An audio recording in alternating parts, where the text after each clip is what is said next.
आप सभी का स्वागत है आपके अपने channel chalk and duster academy में एक बार फिर। और आज आप लोगों के लिए मैं लेकर आया हूं एक अहम वीडियो जो दिल्ली यूनिवर्सिटी की पीएचडी के रिगार्डिंग है, जिसमें आप देख सकते हैं आपके जो रजिस्ट्रेशन है वो 12 जुलाई से स्टार्ट है और जो इसका एंड ऑफ डेट है यानी कि जो इसकी क्लोजिंग डेट है वो है 2 अगस्त 2023। इसमें आप लोग जो है वो इंटरव्यू डिपार्टमेंट के लिए 16 अगस्त से लेके और 16 सितंबर के बीच में जो है वो आपको इंटरव्यू के लिए बुलाया जाएगा।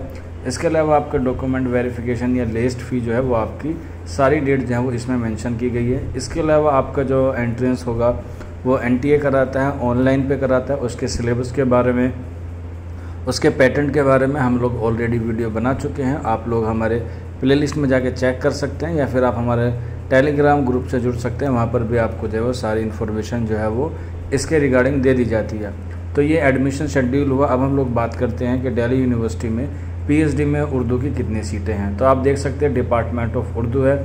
Eligibility for PhD in Urdu में आप देख सकते हैं मेरिट के आधार पर होता है, एंट्रेंस होता है, फेलोशिप, नेट और एमफिल।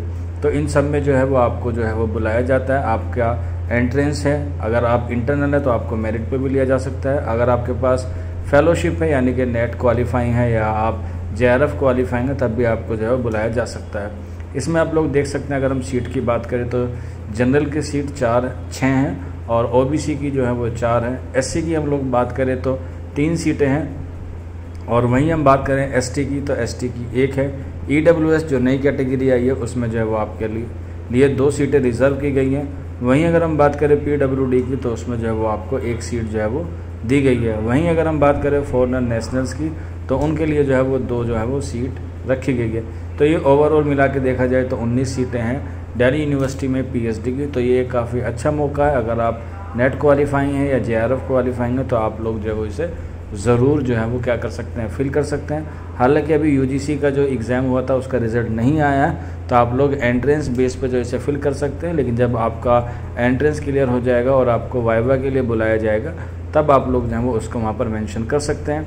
हालांकि जो बच्चे जेआरएफ कैटेगरी के आते हैं उनको एंट्रेंस नहीं देना होता है, उनको सीधा वाइवा में देना होता है।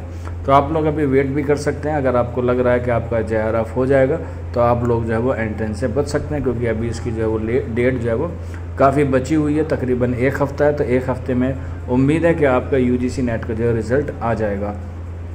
तो ये एक छोटा सा वीडियो था और आपको उम्मीद है समझ में आ गया होगा। फिर भी कोई डाउट रहता है या कोई क्वेरी है तो आप लोग नीचे कमेंट बॉक्स में या फिर आप हमारे व्हाट्सअप नंबर 9045220432 पर हमसे रब्ता करके इन्फॉर्मेशन ले सकते हैं। तो मिलते हैं आप लोगों से जल्दी नेक्स्ट वीडियो में। शुक्रिया।